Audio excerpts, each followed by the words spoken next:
Olá, pessoal! Vamos para a aula de hoje, cujo tema é avaliação dos sinais vitais do nosso paciente cardiopata. Quando a gente fala de sinais vitais, principalmente o foco da aula de hoje, na verdade, a gente vai falar de frequência cardíaca, de pressão arterial, de frequência respiratória e de saturação periférica de oxigênio. Tem outros sinais vitais também, temperatura, por exemplo, mas não é muito foco da nossa avaliação aqui do paciente cardiopata. Então, aqui na aula de hoje, a gente vai focar na frequência cardíaca, na pressão arterial, na frequência respiratória e na saturação periférica de oxigênio. E a gente vai começar, claro, que é pela pressão arterial. Eu acho que dentre os sinais vitais, a pressão arterial acho que é um clássico da cardio, ela não podia ficar de fora.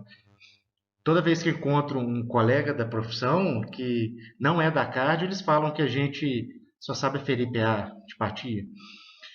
E qual seria o conceito, então, para a gente começar, qual seria o conceito de pressão arterial? Pressão arterial é a força que o sangue vai exercer na parede da artéria. Então, naquele momento que ele está passando na artéria, a força que ele exerce na parede dela é o que a gente chama de pressão arterial. E a gente tem, três tipos, três medidas, na verdade, de pressão arterial. A gente tem a pressão arterial sistólica, a gente tem a pressão arterial diastólica e a gente tem a pressão arterial média.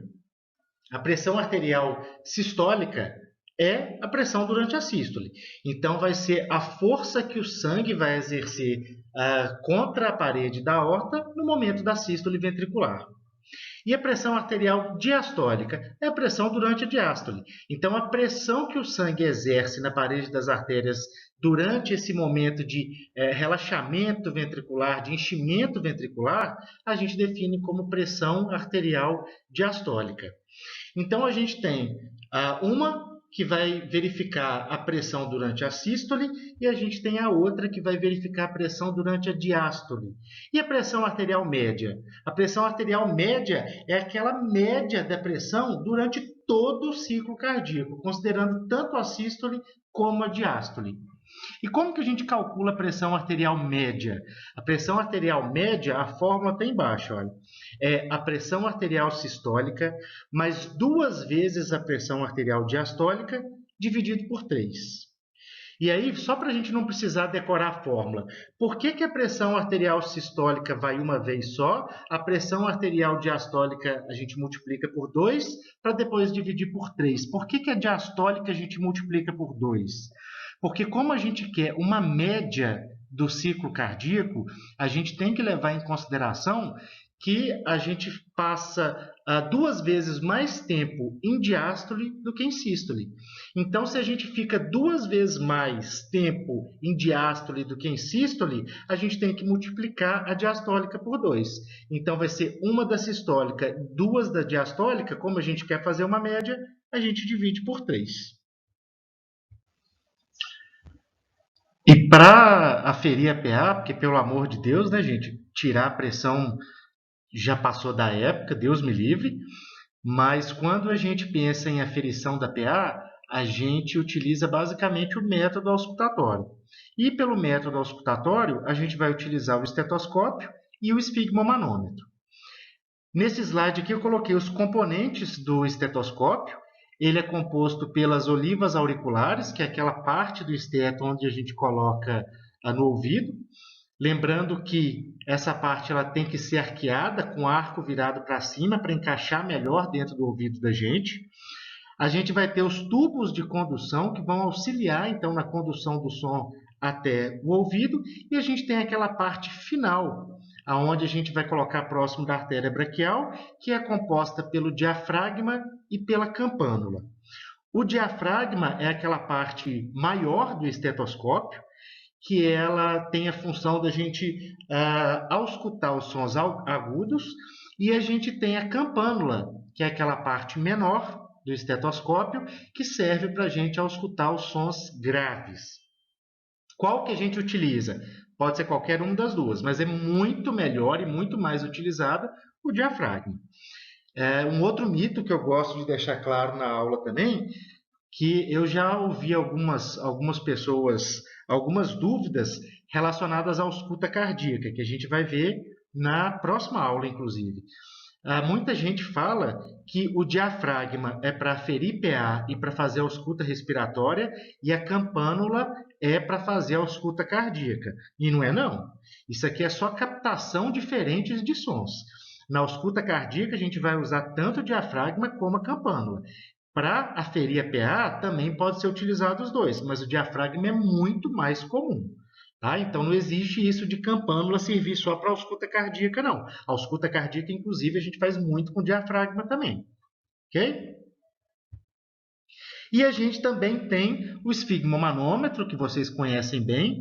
Tem o esfigmomanômetro, esse primeiro de mercúrio, que é o melhor, é o mais confiável, mas ele é pouco prático, né? Da gente ficar, às vezes, ficar levando de um lugar para o outro, principalmente se a gente pensar no paciente domiciliar, ou no posto de saúde até. É um pouco mais complicado, mas é o melhor de todos. A gente tem esse segundo, que é o anaeroide, que é muito bom também. E tem o terceiro, que é o semiautomático, né? Que é aquela peleja. É confiável? Sabe Deus. Às vezes, assim, eu costumo falar que semiautomático ainda é melhor do que nada.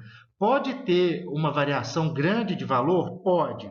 Mas a gente tem um site aqui embaixo que eles colocam todos os semiautomáticos que foram aprovados como e foram considerados como confiáveis. Eu até entrei, eu peguei esse site no semestre passado, eu entrei neles agora, eles não estavam funcionando não. Às vezes é só um bug temporário, talvez na hora da aula já tenha voltado ao normal. Mas a gente já tem alguns sites na internet que listam todos aqueles que foram aprovados e são considerados confiáveis. Mas a gente tem que ter um monte de precaução com ele. Se for para a pessoa ter em casa, ok. Agora nós, como profissionais da saúde, vamos comprar um anaeroide, ou então vamos utilizar, na verdade, né? Vamos utilizar um anaeroide. Legal. E tem outras formas, será, de avaliar a pressão arterial do nosso paciente? Tem uma forma muito utilizada também, provavelmente alguns já conhecem, que é o MAPA. O MAPA significa Monitorização Ambulatorial da Pressão Arterial. E como que funciona o MAPA? O mapa aí na foto está representando bem. O paciente fica com esse esfigmo. O esfigmo ele fica ligado a essa caixinha que está aí na cintura dele. Tem um cinto e essa caixinha fica na cintura do paciente. E ele vai ficar com o mapa durante 24 horas. Ele vai ficar com esse aparelho durante 24 horas. E de tempo em tempo, esse aparelho automaticamente vai aferir a pressão do nosso paciente e vai ficar registrado. Paralelo a isso, ele vai fazer quase que um diário mesmo, anotando tudo que ele estava fazendo durante o dia. Então ele vai colocar lá, ó, 7 horas da manhã, acordei, 8 horas da manhã, fiz uma caminhada. Para quê? Quando sair o resultado do mapa, o mapa vai mostrar a pressão do paciente durante 24 horas, para que o médico ou o profissional responsável possa traçar esse paralelo entre a pressão do paciente e aquilo que ele estava fazendo. Porque se o paciente não preencheu o diário, o que poderia acontecer? Vamos supor, ele foi caminhar 8 horas da manhã, a pressão dele subiu. Se não tiver o diário, a gente vai pegar o resultado do mapa dele e falar, nossa, mas 8 horas da manhã a pressão dele estava muito mais alta do que o normal. Mas se a gente pegar o diário e falar, não, mas olha aqui, ele está fazendo uma caminhada, então era de se esperar mesmo que a pressão aumente, então tá ok. Então ele vai ficar com esse aparelho durante 24 horas, durante várias vezes ao dia vai ser ferida a PA dele automaticamente e ele vai preencher esse caderno, esse diário com todas as atividades dele. Para que o mapa serve, ou para que ele é tão importante, o que diferencia ele de uma ferição normal da PA? Primeiro, para ver se o paciente tem síndrome do avental branco, porque às vezes isso é muito mais comum do que a gente imagina. Só do paciente perceber que a gente é um profissional da saúde, ou que a gente está de jaleco, ou que a gente está de roupa branca, ele já fica tenso, com medo da pressão dele estar mais alta, de estar elevada, e aquilo dali a pressão dele já aumenta. Então, quando o paciente usa o mapa, não tem ninguém aferindo a PA dele, a gente consegue excluir essa síndrome do avental branco. E uma outra coisa também, que também é tão importante quanto, é verificar a pressão durante todo o ciclo circadiano do nosso paciente. O que é isso? Verificar a pressão de manhã, de tarde, de noite e de madrugada. Porque muitas vezes o paciente vai no posto e ele afere PA sempre no mesmo momento. Ele toma um remédio dele 6 horas da manhã, 8 horas ele afere a PA no posto e está sempre boa. Só que a gente não sabe no decorrer do dia o que está acontecendo com a PA do nosso paciente. É muito comum, por exemplo, um paciente ter apneia obstrutiva do sono e a pressão ficar muito alta de madrugada enquanto ele está dormindo. Então, o mapa ele serve para solucionar esse questionamento nosso. Será que durante o dia todo a pressão do paciente fica boa ou só naquele horário que ele costuma ferir a PA? Então, o mapa tem essas duas vantagens: eliminar ou verificar, identificar a presença da síndrome do avental branco e verificar se existe uma diferença na pressão durante os turnos do dia do paciente. Então vamos para a parte boa. Como é que a gente vai fazer para aferir a PA do nosso paciente, para avaliar a pressão arterial do nosso paciente? Em relação aos instrumentos que a gente vai utilizar, a gente já falou, o estetoscópio e o esfigmomanômetro. E a posição do paciente antes da gente começar a aferir a PA dele? Ele vai ficar sentado, em repouso, sem ficar movimentando demais, com os pés e costas apoiadas. E isso é extremamente importante, pessoal, senão ele faz uma contração muscular para tentar manter o equilíbrio ali na posição sentada. Se não tiver com o pé no chão e costas apoiadas, essa contração muscular por si só já pode aumentar a pressão do nosso paciente. E aí a gente vai posicionar o manguito. O manguito vai ficar 2 a 3 centímetros acima da fossa cubital. E a gente vai centralizar o manguito na artéria braquial. Ou seja, quando a gente pegar o esfigmomanômetro, lá no manguito, tem aquele indicativo lá da artéria, não tem? Aquele indicativo tem que ficar no mesmo posicionamento da artéria braquial. E com o paciente devidamente posicionado, como que a gente vai fazer para aferir a PA dele? Primeira coisa, qual braço que a gente vai aferir? Se for a primeira vez que você está aferindo a PA daquele paciente, vai aferir tanto no braço direito como no braço esquerdo. Pode ter uma diferença aí por placa aterosclerótica, a gente pode ter uma diferença de pressão nos dois braços. E qual pressão que a gente vai considerar? A maior. Então a gente vai aferir nos dois braços e lembrando que sempre que a gente for aferir a PA, o braço tem que ficar no nível do coração, no nível do pré-córdio.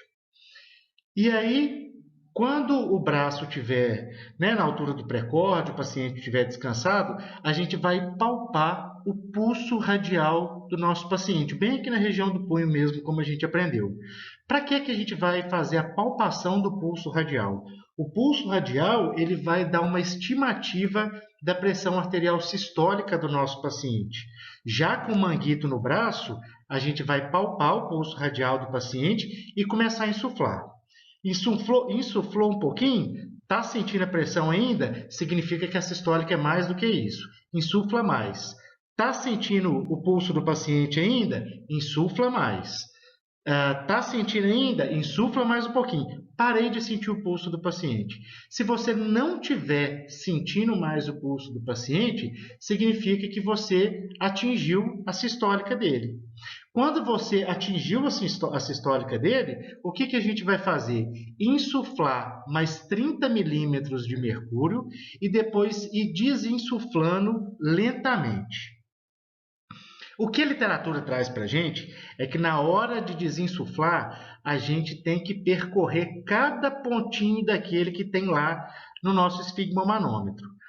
Fica muito devagar, né? Assim, o ideal seria isso. Só que o que a gente recomenda mesmo é que vocês desinsuflem lentamente, mas não necessariamente percorrendo esses de 2 em 2 milímetros de mercúrio.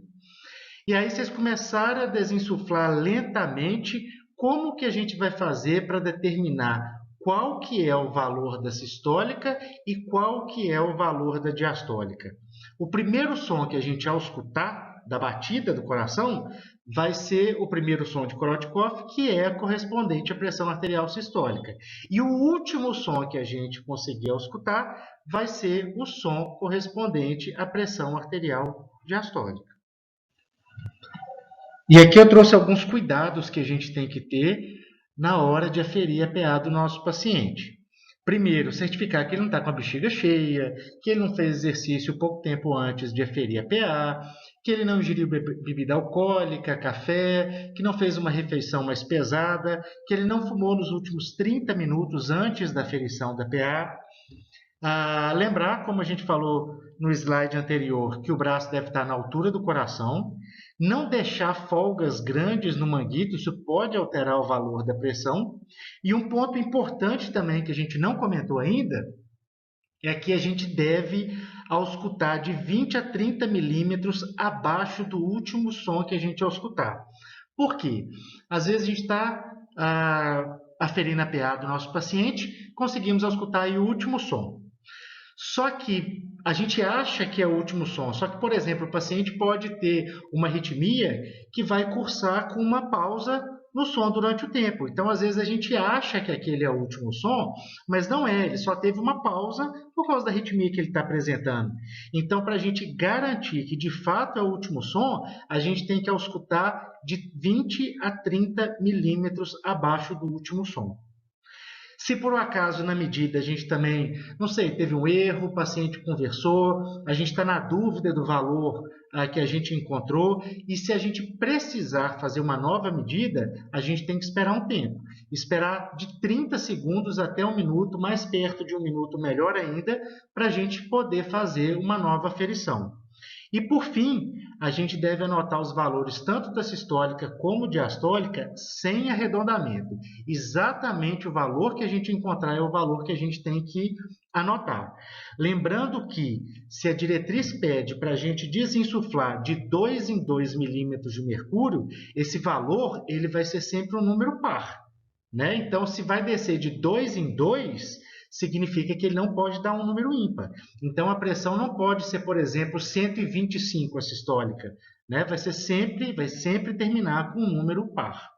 No próximo slide, pessoal, eu trouxe para vocês um vídeo do Serviço de Telesaúde do Hospital das Clínicas da UFMG, um vídeo muito explicativo, muito bom, ensinando cada detalhe da aferição da pressão arterial.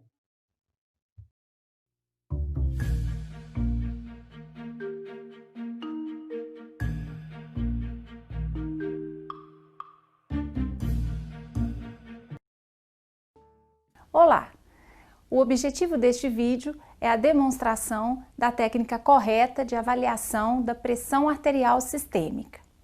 Existem 2 métodos de medida da pressão arterial sistêmica. O primeiro, considerado o mais acurado, é a medida invasiva da pressão arterial através da colocação de um catéter intraarterial, a chamada PIA, pressão intraarterial, mas que é reservado às unidades de tratamento intensivo, pacientes instáveis. O segundo método, não invasivo, que é o que abordaremos aqui detalhadamente hoje, é obtido utilizando-se um conjunto de esfigmomanômetro e estetoscópio e é aquele rotineiramente empregado nos pacientes ambulatoriais. Para uma medida correta, adequada, alguns cuidados simples são importantes.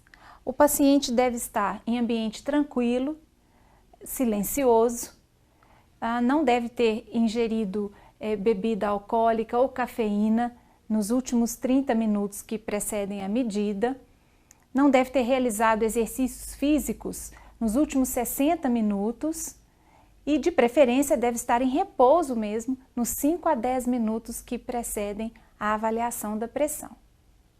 Deve estar confortavelmente sentado, com os pés apoiados no chão, sem cruzar as pernas, e é muito importante que nem o paciente, nem o examinador conversem enquanto a pressão está sendo aferida. O aparelho para medida da pressão deverá ser periodicamente aferido. Mesmo que o ponteiro do manômetro esteja marcando o número 0, calibrações anuais são necessárias ou caso seja detectada alguma anormalidade. Primeiramente, certifique-se de que o manguito tem as dimensões adequadas para o braço do paciente a ser avaliado. Manguitos de proporções inadequadas podem produzir falsas elevações da pressão arterial. Para certificar-se da adequada proporção entre as dimensões do manguito e do braço do paciente, existem tabelas já montadas que indicam quais são os tamanhos de conjunto manguito-bolsa adequados para as diferentes idades e biotipos de pacientes. Ajuste o manguito ao braço do paciente. Membro superior direito, posição confortavelmente sentado, e certifique-se de que a extremidade inferior do manguito esteja a 2 ou 3 centímetros da fossa cubital do paciente. O examinador deve posicionar o estetoscópio com a angulação natural do aparelho voltada para frente. Tanto o diafragma quanto a campânula podem ser utilizados para a medida da pressão arterial, sendo mais comum que se utilize o diafragma. Deixe o paciente em repouso por pelo menos 5 minutos e explique a ele o procedimento. O membro superior direito deve estar confortavelmente apoiado numa altura ao nível do pré-córdio do paciente. Caso seja uma primeira consulta, uma primeira avaliação, a pressão deverá ser verificada nos 2 membros superiores. Se houver discrepância entre os valores, será considerada a maior medida. Nas consultas subsequentes, a padronização internacional é a do membro superior direito. Nunca faça medidas sobre roupas ou próximo a roupas apertadas que possam estar garroteando a região. Também não realize medidas seguidas. Caso seja necessário repetir a avaliação, espere pelo menos 1 minuto entre as medidas. Devemos associar 2 diferentes metodologias para a aferição da pressão arterial, no sentido de aumentar a confiabilidade das medidas. São elas os métodos auscultatório e palpatório. Localize o local onde melhor se possa palpar a artéria braquial na fossa cubital. É nesse local que será apoiado o diafragma do estetoscópio. Em seguida, certifique-se do pulso radial. Com o estetoscópio já posicionado corretamente, vamos iniciar pelo método palpatório. Palpando a artéria radial, insufle o manguito até que se obtenha a oclusão da artéria, até que o pulso não seja mais percebido e conte 30 milímetros de mercúrio acima desse nível. Posicione o seu estetoscópio na artéria braquial e promova a desinsuflação lenta com 2 a 3 milímetros por segundo. O primeiro som ouvido se refere à pressão sistólica e o último som auscultado marca a pressão diastólica. Caso os sons não desapareçam e sejam auscultados até o ponteiro do manômetro atingir o 0, será considerado o momento de abafamento dos sons como o valor da pressão arterial diastólica. Idealmente, devem ser feitas pelo menos 2 medidas da pressão numa mesma consulta e será considerado como valor final a média aritmética entre as medidas. Durante a consulta médica, a pressão deverá ser verificada também nas posições em decúbito dorsal, deitado, e na posição de pé, em ortostatismo, para detecção da hipotensão ortostática. Em algumas situações, pode também ser necessária a verificação da pressão em outros sítios, por exemplo, o antebraço, utilizando-se a artéria radial como referência. Essa é uma medida útil quando não se dispõe de um manguito adequado para o braço do paciente. E em algumas situações clínicas distintas também pode ser importante verificar a pressão nos membros inferiores, onde se utiliza mais comumente a insuflação do manguito na panturrilha e a ausculta é feita nas artérias dorsal do pé ou artéria tibial posterior. Você assistiu a uma demonstração dos princípios técnicos para a correta medida da pressão arterial sistêmica. Obrigada por sua atenção.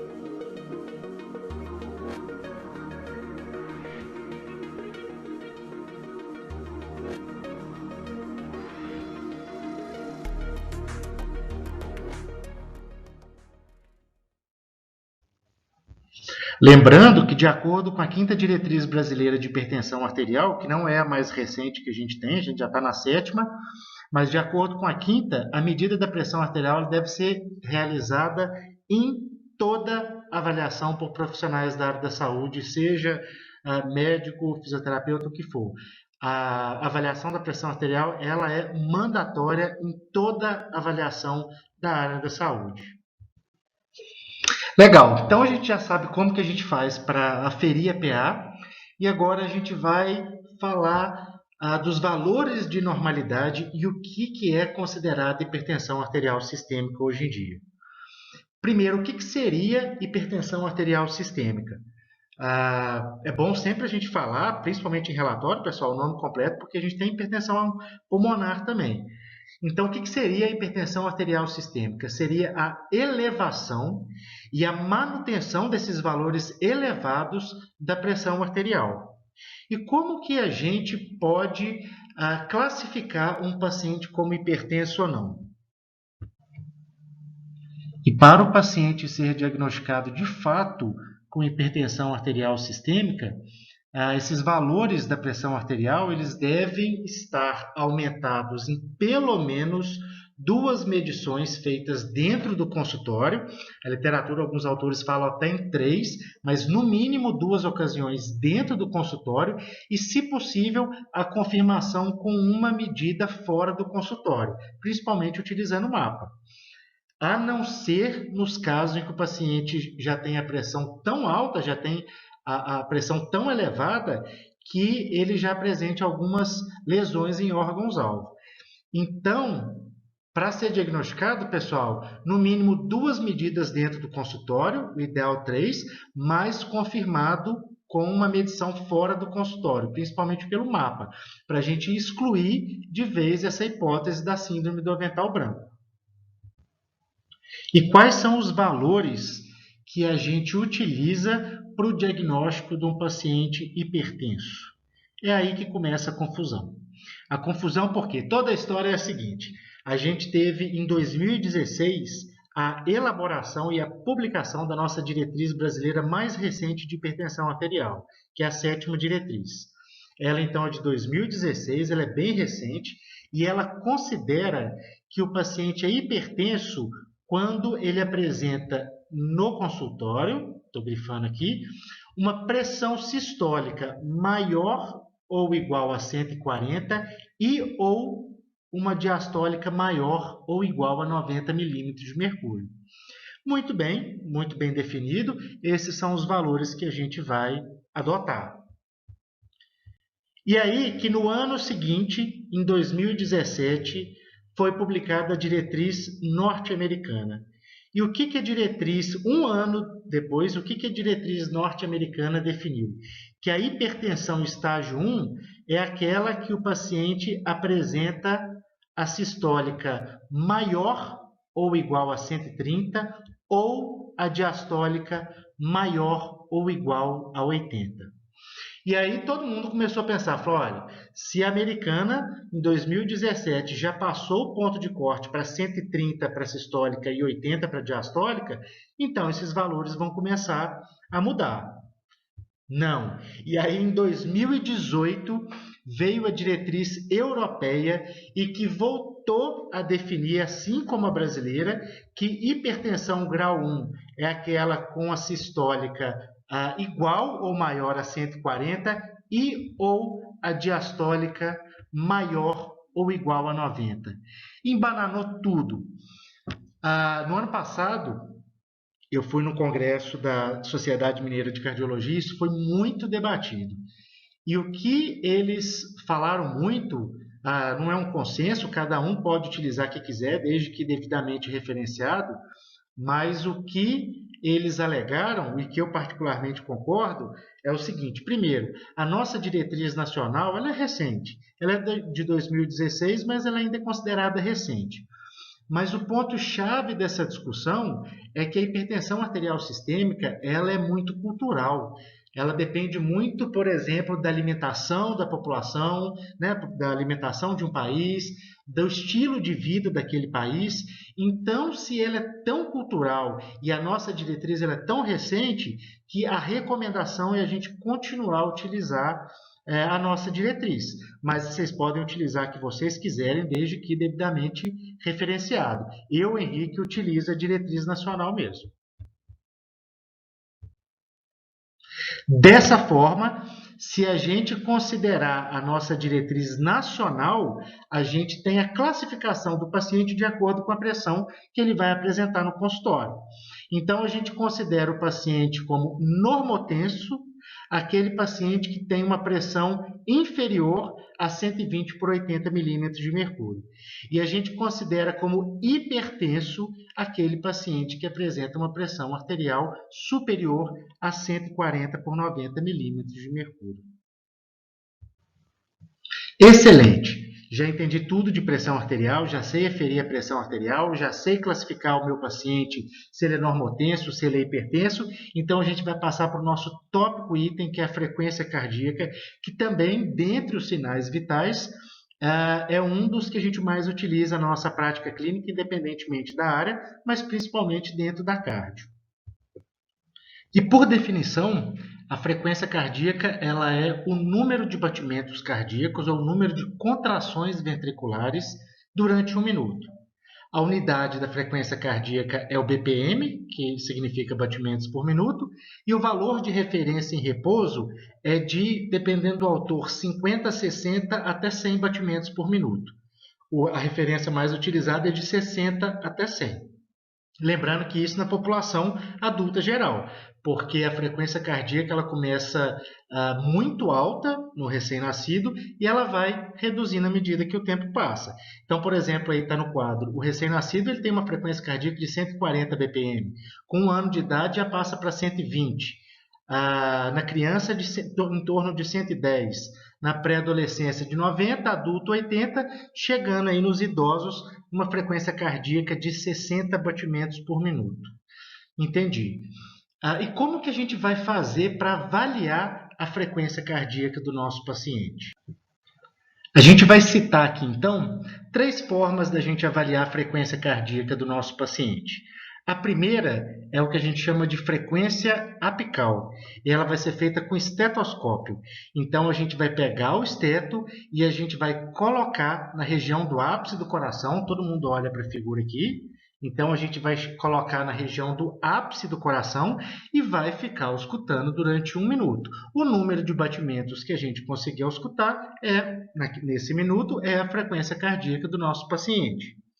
Uma outra forma que a gente tem de avaliar a frequência cardíaca do nosso paciente, e particularmente muito útil quando a gente está aplicando um teste de esforço nele, é pelo cardiofrequencímetro. Então, o paciente vai colocar aquela cinta logo abaixo do peito, vai ficar com o relógio, esse relógio vai mostrar qual que é a frequência cardíaca do nosso paciente. Em repouso, tem outras formas que a gente pode avaliar, apesar de que o cardiofrequencímetro é muito bom. Mas durante o esforço é essencial ter um cardiofrequencímetro para a gente não ficar precisar ficar fazendo palpação do pulso periférico do nosso paciente, que é a terceira forma de avaliar. Então, a gente pode pegar um pulso periférico dele, o mais comum é o radial, e a gente pode, o ideal é que a gente conte o número de batimentos durante 1 minuto, mas também é utilizado você contar por 30 segundos e multiplicar por 2, ou também utilizado, mas não tão adequado, contar durante 15 segundos e multiplicar por 4. Por que o ideal é a gente contar 1 minuto inteiro, principalmente aqui na nossa disciplina que a gente está falando do paciente cardiopata? O paciente pode ter arritmia. Então, às vezes, por exemplo, se você contar, vamos pegar essa de 15 segundos. Em 15 segundos, o pulso dele está normal, não está com arritmia. A arritmia ela vai começar a desenvolver depois. Então, isso vai dar um erro na hora de estimar a frequência cardíaca do paciente. Então, o ideal é que seja feita a palpação do pulso periférico em 1 minuto, ou então que a gente avalie a frequência apical com o uso do estetoscópio. Entendi. Então, eu quero avaliar a minha frequência cardíaca apical. Peguei meu esteto e onde que eu vou colocar o diafragma? Para a gente conseguir localizar o ápice do coração, a gente vai posicionar o diafragma do esteto no 5º espaço intercostal esquerdo, que é onde a gente se aproxima mais do ápice. Então, vamos pegar a caneta aqui para a gente contar. Então, olha aqui.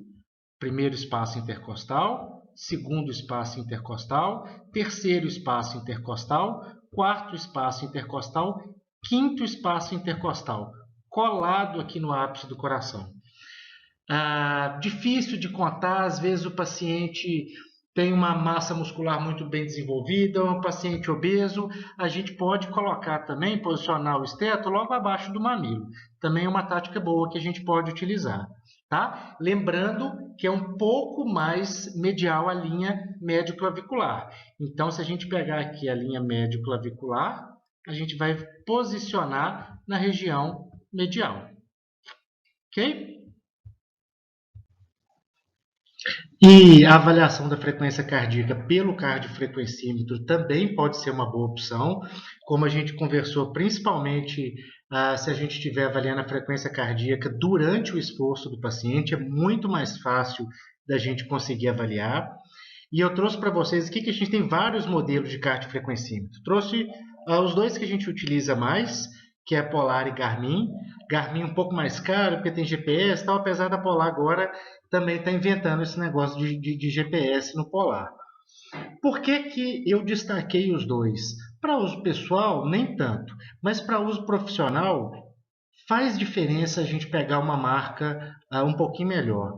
Assim que eu comecei a trabalhar, eu lembro que eu comprei um Polar bem tabajara, que é o método dele mesmo, ele não é um Polar, né? Eu comprei um cardiofrequencímetro, na verdade, bem tabajara, que a gente, para conseguir visualizar a frequência cardíaca, a gente tinha que dar um tapa no monitor. Então, assim, e você tinha que estar colado à cinta do relógio. Então, às vezes, assim, para uso profissional, vale a pena a gente investir um pouco mais de dinheiro para a gente ter um cardiofrequencímetro de melhor qualidade.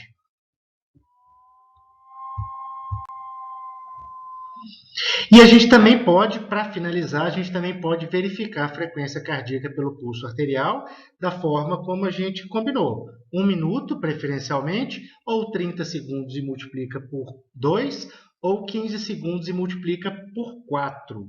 E quando a gente vai palpar o pulso arterial do nosso paciente, que é essa onda de sangue na artéria criada pela contração ventricular, a gente tem que avaliar a frequência, o ritmo e o volume. Como assim? Em relação à frequência, que vai ser a própria definição de frequência cardíaca, é o número de batimentos por minuto. Mas lembrando que quando a gente for avaliar a frequência, a gente tem que anotar o número absoluto, mas a gente também tem que lembrar que a frequência cardíaca ela depende de um monte de fator. Por exemplo, da idade, por exemplo, do estado emocional do nosso paciente, da demanda de oxigênio, por exemplo, se ele está fazendo exercício naquele momento, a demanda de oxigênio é muito maior, a frequência cardíaca vai estar alterada, vai estar maior e o nível de preparo do paciente. Aquele paciente que está mais preparado, ele tem uma frequência cardíaca diferente daquele nosso paciente que é totalmente sedentário. A gente já viu na aula de fisiologia do exercício. Uma das adaptações do exercício no sistema cardiovascular é a diminuição da frequência cardíaca de repouso. Então, ainda em relação à frequência, o estado emocional vai alterar muito, estados de ansiedade, de dor, de medo, isso tudo vai ativar o sistema nervoso simpático e vai aumentar a frequência cardíaca. Em relação à demanda de oxigênio, uma pessoa que está fazendo exercício, quando comparado a uma pessoa que está em repouso, a demanda de oxigênio de quem está fazendo exercício é muito maior e a frequência cardíaca automaticamente vai ser muito maior. E a frequência cardíaca também pode ser influenciada pelo nível de preparo do nosso paciente. Um paciente fisicamente ativo tem uma frequência cardíaca muito menor de repouso do que aquele nosso paciente que é sedentário. Legal. Então, além da frequência cardíaca, quando a gente estiver palpando o pulso arterial do nosso paciente, a gente também tem que descrever o ritmo. E como que a gente pode descrever o ritmo? A gente está palpando o pulso arterial. Se o pulso for regular e constante, como nessa primeira figura aqui, olha, então o pulso está regular, ele tem a mesma amplitude e entre essas ondas tem o mesmo intervalo de tempo, quer dizer, pelo menos tinha, né? Com a minha coordenação deixou de ter. Mas a gente tem aqui uma amplitude semelhante e no mesmo intervalo de tempo. Então aqui a gente fala que o paciente é um paciente com pulso rítmico, com pulso normal. Agora, se esse pulso for irregular ou inconstante, a gente vai falar que é um paciente com arritmia, que é um pulso arrítmico. Aqui, o ritmo dele, o pulso dele está irregular. Olha a amplitude dessa onda, amplitude dessa onda, amplitude dessa onda. E também tem constante. Aqui demora muito entre um batimento e outro, aqui já não demora tanto. Ok?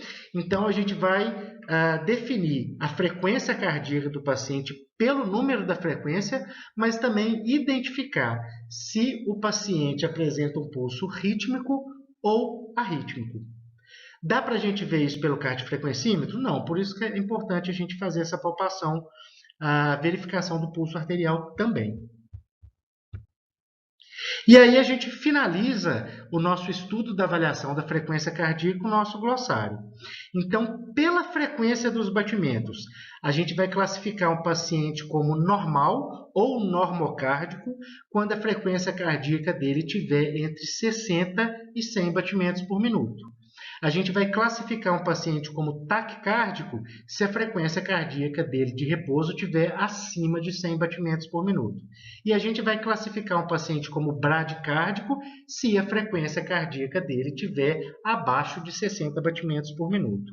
Em relação ao ritmo, se for regular e constante é um paciente com pulso rítmico e se for irregular e inconstante, a gente pode classificar esse pulso arterial do paciente como um pulso arrítmico. E agora que a gente já viu como avaliar a frequência cardíaca, a gente passa para o nosso próximo tópico, que é a avaliação da frequência respiratória. Não é uma avaliação, não é um parâmetro que a gente avalia com muita frequência dentro da cardio, a importância e a regularidade na pneuma é indiscutível, mas dentro da cardio não é um parâmetro dos mais avaliados. Mas é importante a gente mencionar, e principalmente naquele cardiopata mais grave, debilitado, paciente cardiopata hospitalizado, é um parâmetro relevante sim para a nossa avaliação. A frequência respiratória, então, é o número de respirações por minuto, representado pela unidade RPM, que significa respirações por minuto, ou IRPM, que são incursões respiratórias por minuto.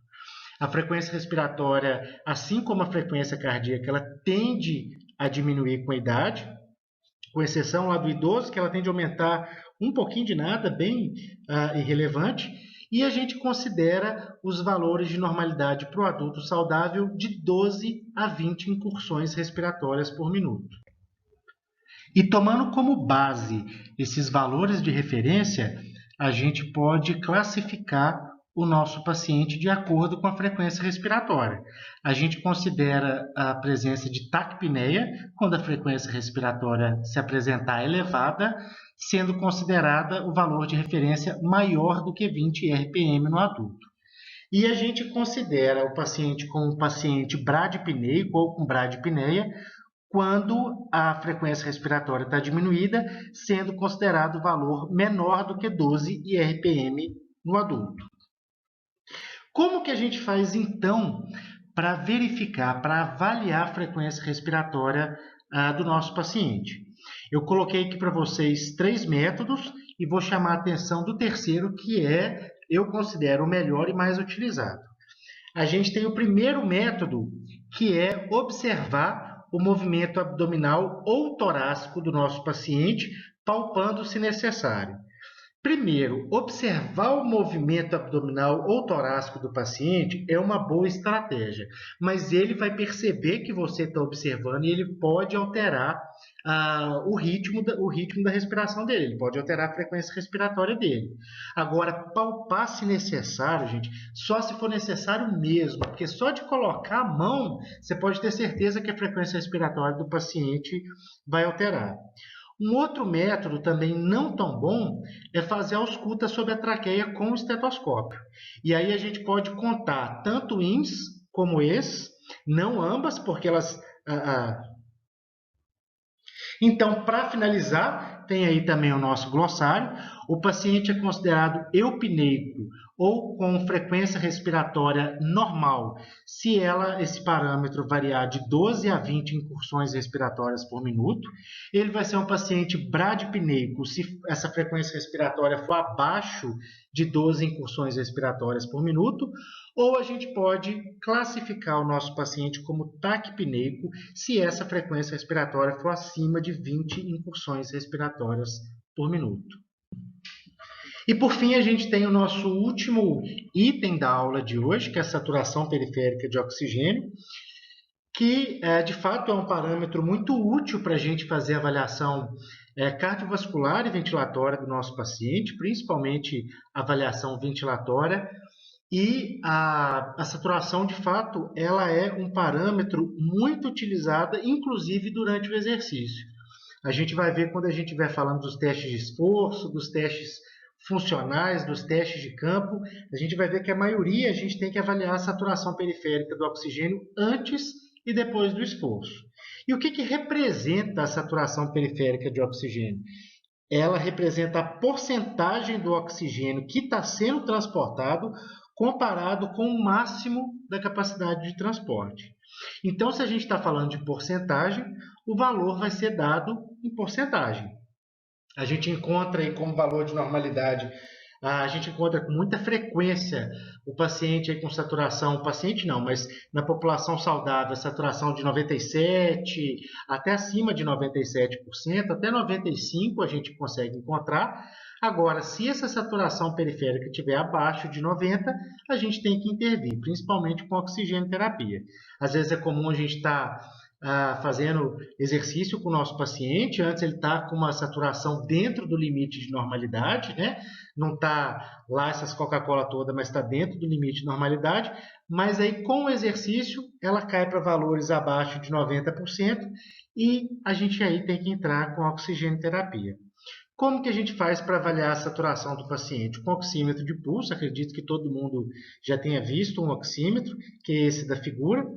O oxímetro a gente coloca no indicador do paciente, aí eu sempre falo para tomar cuidado com o paciente que usa esmalte vermelho, porque não consegue fazer a leitura, aí às vezes dá um valor muito mais baixo, isso não representa a saturação periférica do paciente. E reforço a grande utilidade do oxímetro de pulso, que pode ser utilizado inclusive durante o esforço. Além de verificar a saturação periférica do paciente durante o esforço, ele também avalia a frequência cardíaca. Então, aí já tem um kit 2 em 1, que faz com que o oxímetro seja um ótimo aparelho para a gente usar durante o esforço com o nosso paciente. E assim a gente encerra a nossa aula sobre a avaliação dos sinais vitais. Espero que vocês tenham gostado e até amanhã, pessoal.